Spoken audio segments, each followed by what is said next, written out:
प्रिय भक्तों, आज का अपना विषय रहेगा कृष्ण भगवान पूर्ण परमात्मा गीता जी के द्वारा किसको तरफ संकेत करते हैं, कौन है वो पूर्ण परमात्मा।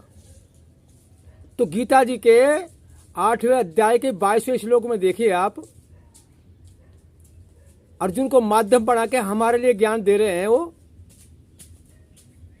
तो क्या कह रहे हैं पार्थ, जिस परमात्मा के अंतर्गत सर्वभूत हैं, जिस सच्चिदानंद घन परमात्मा से संपूर्ण जगत परिपूर्ण है, वह सनातन अव्यक्त परम पुरुष तो अनन्य भक्ति से ही प्राप्त होने योग्य है।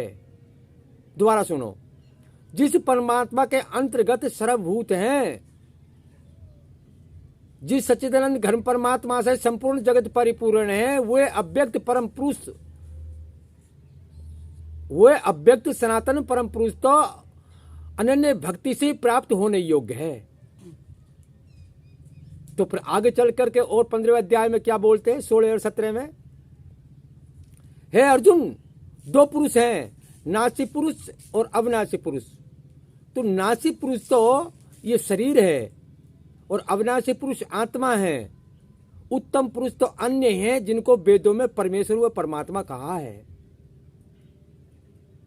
दो पुरुष हैं, नासी पुरुष शरीर और अविनाशी पुरुष आत्मा। उत्तम पुरुष तो अन्य ही हैं, जिनको वेदों में परमेश्वर व परमात्मा कहा है। तो ये 15वें अध्याय के 16-17 श्लोक में देखें। अब फिर आप आ जाइए 18वें अध्याय के 62वें श्लोक में। तो वहां क्या कह रहे हैं श्री कृष्ण जी, वही अर्जुन को माध्यम बना करके, हे अर्जुन, तू उस परमेश्वर की शरण में जा, उस परमेश्वर की कृपा से तू परम शांति तथा सनातन परम धाम को प्राप्त करेगा। हे अर्जुन, तू उस परमेश्वर की शरण में जा, उस परमेश्वर की कृपा से तू सनातन परम धाम को प्राप्त करेगा। ये 18वें अध्याय के 62वें श्लोक में कहा है। और 65 में क्या कह दिया, हे अर्जुन, तुम मेरी शरण में आ जा, तुम मेरा भक्त बन, मुझको पूजने वाला, तुम मुझको प्राप्त होगा। तो दोनों श्लोक ठीक है। तो यहां वो विष्णु रूप से कहते हैं कि तू मेरी शरण में आ जा, तो मैं अपना बैकुंठ धाम दे दूंगा। और वहां कह रहे ने तू उस परमेश्वर की शरण में जा।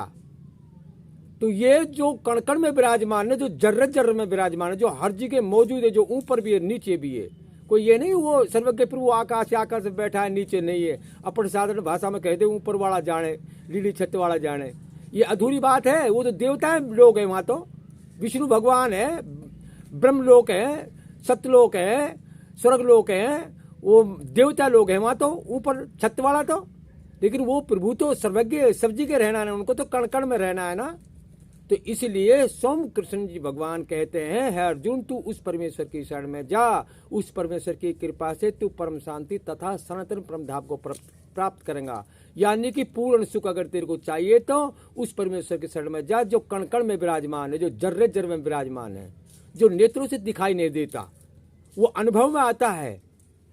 जब भी तो ये चौपाई आती है रामचरितमानस में, नाम जपत जी जागई जोगी, विरिति विरिचि पंच वियोगी, ब्रह्म सुख अनुभव अनुपा, अखत अनामय नाम रूपा।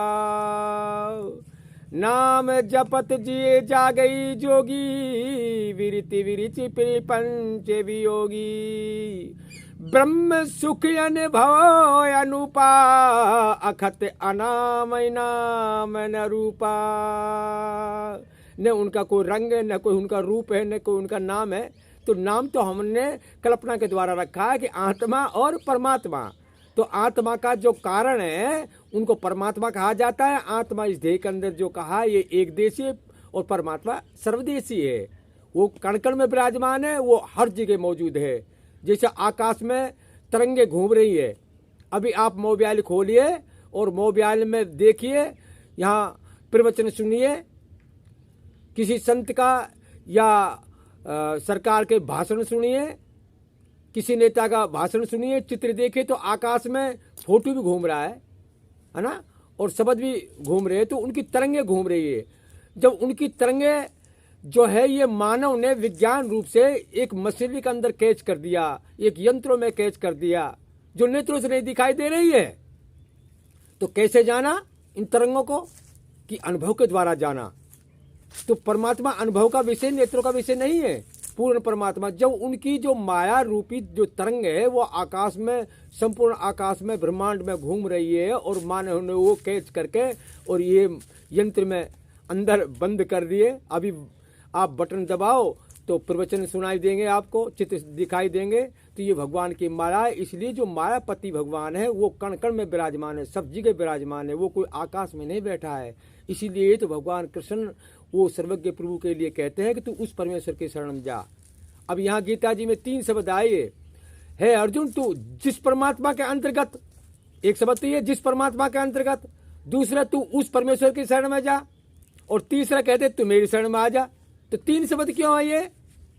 तो 3 शब्द ये कि साकार से निराकार की प्राप्ति होती है। पहले तुम मुझको समझ ले, मैं विष्णु हूं, तो मेरे अंदर कितनी ताकत है।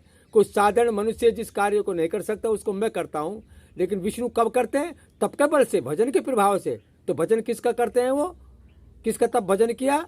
वही तो सर्वज्ञ प्रभु है, उनका तो तब भजन कर रहे हैं। उनका तब भजन करने के अनुसार इनमें ये ताकत हुई जो ये ऐसा कार्य कर देते हैं जिसको एक साधारण मनुष्य नहीं कर सकता।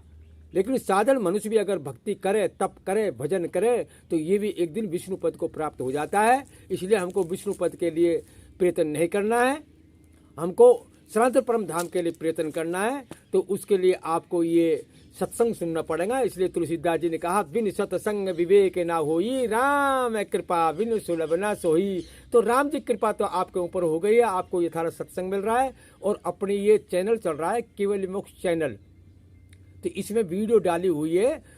विष्णु जिसे ऊपर सर्वज्ञ प्रभु को जाने बिना पूर्ण सुख की प्राप्ति नहीं होती।